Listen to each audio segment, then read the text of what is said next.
Stonewall, I'm Onyx Evie. Welcome back to my channel, or welcome to my channel. Glad to have you. Today is Mythology Monday. Last time we talked about Pandora and Pandora's jar.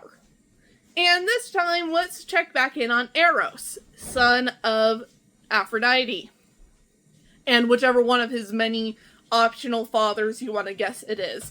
It really does not apply to this myth. So Eros is lonely, so he wants a wife. But there's a slight problem. No one's beautiful enough to marry him. So we'll check back on him in a little bit. Over here, there's this mortal princess named Psyche. She was born so beautiful in comparison to her sisters, and so beautiful in comparison to all other women in the land. People had the gall to compare her to Aphrodite. This is not a good thing. Aphrodite is not someone you want to be called more beautiful than. Because like most goddesses from Olympus, she is petty. So Aphrodite heard about this and decided to zip on by and encourage Psyche to marry a monster. So her family shipped her away to be picked up by her monster husband.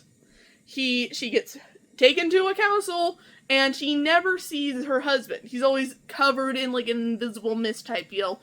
And all the servants just kind of are also invisible. She's tended to hand and foot, and when she meets her husband, keep in mind she can't see him, he is kind and gives her everything that she wants. Her sisters come by to visit, and they're like, why isn't he showing you his face? If he really cared about you, he would show you his face. That way you know how ugly he is.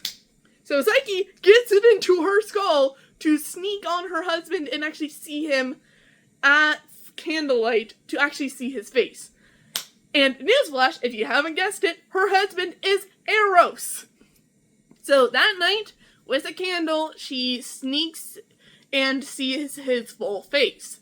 And then accidentally stabs herself with one of his arrows. So she not only sees his handsome face, but falls double in love with him.